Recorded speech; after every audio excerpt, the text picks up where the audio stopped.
House of secrets Burari death case. Burari మరణాల ఉదంతం భారతీయ నేర చరిత్రలోనే అత్యంత వింతైన మరియు భయంకరమైన కేసులలో ఒకటి.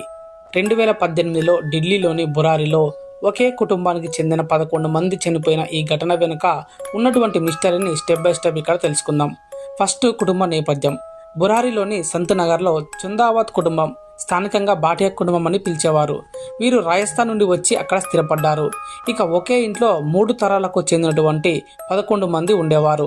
కుటుంబ పెద్ద నారాయణ దేవి, ఆమెకు 2 కుమారులు మరియు కుమార్తె, వారి భార్యలు, పిల్లలు, ఇలా మొత్తం కలిపి 11 మంది ఉండేవారు.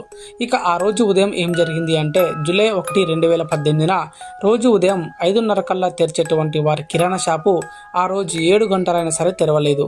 పాలు తీసుకోవడానికి వచ్చేటువంటి పొరుగువారు గమనించి ఇంటి తలుపులు తెరిచి ఉండటంతో లోపలికి వెళ్లి చూశారు.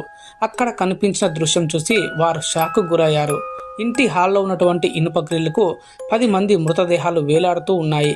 కుటుంబ పెద్ద నారాయణదేవి మృతదేహం మాత్రం పక్క గదిలో మంచం పక్కన నేలపై పడి ఉంది. వింతైన మరణస్థితి. పోలీసులు వచ్చినప్పుడు గమనించేటువంటి అంశాలు చాలా వింతగా ఉన్నాయి. అందరి కళ్ళకు గంతలు కట్టి ఉన్నాయి. నోళ్లలో కాటన్ పెట్టి పైన టేపు అతికించి ఉంది. చేతులు వెనక్కి కట్టేసి ఉన్నాయి. కానీ ఇంట్లో ఎలాంటి పోరాటం జరిగిన ఆనవాళ్లు కూడా లేవు. నగలు లేదా డబ్బు చోరీకైతే గురి కాలేదు. మరి కేసును మలుపు తిప్పినటువంటి డైరీలు అని చెప్పాలి. ఎందుకంటే పోలీసులకు ఆ ఇంట్లో 11 డైరీలు దొరికాయి. ఆ మరణాల వెనక రహస్యం అంతా అందులోనే ఉంది. ఈ డైరీలను లలిత్ అంటే నారాయణ దేవి చిన్న కుమారుడు రాసేవాడు. తండ్రి ఆత్మ వస్తుందని. 2007లో లలిత్ తండ్రి భోపాల్ సింగ్ చనిపోయారు.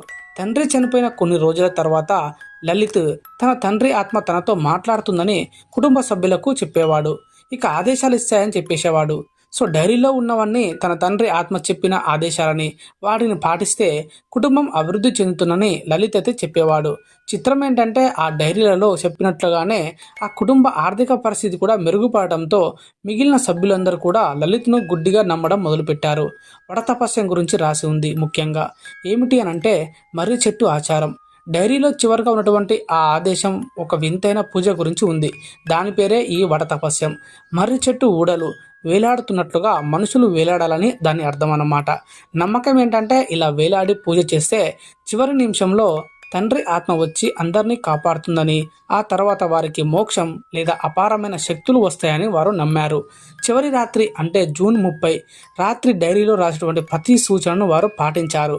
రాత్రి 10 గంటలకు బయటి నుండి ఆర్డర్ చేసేటువంటి రొట్టెలు కూడా తిన్నారు. తల్లి తినిపించింది కూడా. ఇక అర్ధరాత్రి పూజ ప్రారంభించారు. ఇక సైకలాజికల్ కోణం గురించి తెలుసుకోవాలి. షేర్డ్ సైకోసిస్ అంటే సైకాలజిస్టుల ప్రకారం ఇది ఒక ఫోలీ ఎయిడ్యూ అనగా మానసిక స్థితి. అంటే కుటుంబంలో ఒక వ్యక్తికి ఉన్నటువంటి భ్రమలను మిగిలిన వారందరూ కూడా నిజమని నమ్మి తమ విచక్షణను కోల్పోవడం. లలిత్ చెప్పే మాటలను చిన్న పిల్లలతో సహా అందరూ నమ్మారు. అందుకే ఎవరు ఎందుకు అని చెప్పకుండా ఆత్మహత్యకు, అంటే వారు దానిని ఆత్మహత్య అనుకోలేదు, ఇది ఒక ఆచారంగా ఇది మంత్రతంత్రాలు, మూఢనమ్మకాలు మరియు ఒక వ్యక్తి మానసిక భ్రమలు ఒకే కుటుంబంలోనే 11 మంది ప్రాణాలను ఎలా బలి తీసుకున్నాయో చెప్పేటువంటి ఒక విషాద గాథ. నెట్ఫ్లిక్స్లో దీనిపై house of secrets the Burari death అని చెప్పేసి డాక్యుమెంటరీ ఉందన్నమాట. సో మరి మీలో ఎంతమంది ఈ డాక్యుమెంటరీని చూశారు, మీకు ఏ విధంగా అనిపించిందో కామెంట్ రూపంలో తెలియజేయండి. ఈ వీడియో నచ్చితే ఒక చిన్న లైక్ చేసి ఛానల్ని సబ్స్క్రైబ్ చేయడం మాత్రం మర్చిపోకండి. Thank you for watching. జై హింద్.